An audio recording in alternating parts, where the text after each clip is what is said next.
China ఆర్థిక వ్యవస్థకు అత్యంత కీలకమైంది పోర్క్. ఈ మార్కెట్ ప్రస్తుతం తీవ్ర సంక్షోభంలో కూరుకుపోయింది. ఒకప్పుడు ఆకాశాన్ని తాకిన పోర్క్ ధరలు ఇప్పుడు ఏకంగా 16 ఏళ్ల కనిష్టానికి పడిపోయాయి. చైనాలో ఇన్ఫ్లేషన్ని అంచనా వేయడానికి ఈ మాంసం ధరలనే ప్రామాణికంగా తీసుకుంటారు. అలాంటి మార్కెట్ కుప్పకూలటం చైనా ఆర్థిక మందగమనానికి, తగ్గుతున్న ప్రజల కొనుగోలు శక్తికి అద్దం పడుతోంది. వేలాది మంది చిన్న తరహా రైతులు దివాళా తీసే స్థితికి చేరుకున్నారు.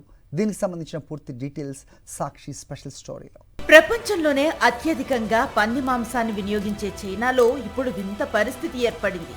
సరఫరా ఎక్కువగా ఉండి కొనుగోలు చేసేవారు కరువవటంతో ధరలు దారుణంగా పడిపోయాయి. గత 4 ఏళ్లలో ధరలు ఏకంగా 39% మేర క్షీణించాయి. చైనాలో తీవ్రంగా ఉన్న నిరుద్యోగం, రియల్ ఎస్టేట్ రంగంలో మందగమనం దీనికి ప్రధాన కారణాలుగా కనిపిస్తున్నాయి. ముఖ్యంగా కన్స్ట్రక్షన్ సైట్స్ లో పనిచేసే కూలీలు, రెస్టారెంట్స్ లో తినే కస్టమర్లే ఈ మాంసానికి ప్రధాన కొనుగోలుదారులు. అయితే నిర్మాణ రంగాలు కుంటుపడటం, హోటళ్లకు వెళ్లే వారి సంఖ్య తగ్గటంతో డిమాండ్ పూర్తిగా పడిపోయింది. నిజానికి 2019లో వచ్చిన స్వైన్ ఫీవర్ వల్ల చైనాలో లక్షలాది పందులు చనిపోయాయి. అప్పట్లో ధరలు పెరగటంతో దేశీయంగా ఉత్పత్తిని పెంచాలని అధ్యక్షుడు షీ జిన్పింగ్ పిలుపునిచ్చారు. దాంతో ప్రభుత్వం పెద్ద ఎత్తున నిధులు, రాయితీలు ఇచ్చి బహుళ అంతస్తుల భారీ పిగ్ ఫామ్లు ఏర్పాటు చేయించింది. అయితే ఇప్పుడు ఆ ఉత్పత్తి కాస్త అతి ఉత్పత్తిగా మారి మార్కెట్ను ముంచేసింది.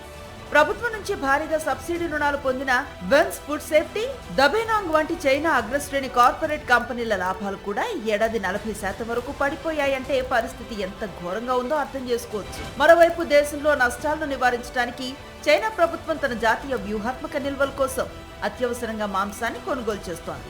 ధరలు మరింత పడిపోకుండా ఉండటానికి పెంపకందారులు తమ పందుల సంఖ్యను తగ్గించుకోవాలని, బరువు నిబంధనలు పాటించాలని అధికారులు ఆంక్షలు విధిస్తున్నారు.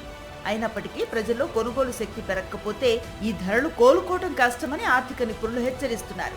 చైనా ఆర్థిక వ్యవస్థను వేధిస్తున్న ఈ సరికొత్త పోర్క్ సంక్షోభం రాబోయే రోజుల్లో ఎలాంటి పరిణామాలకు దారితీస్తుందో చూడాలి.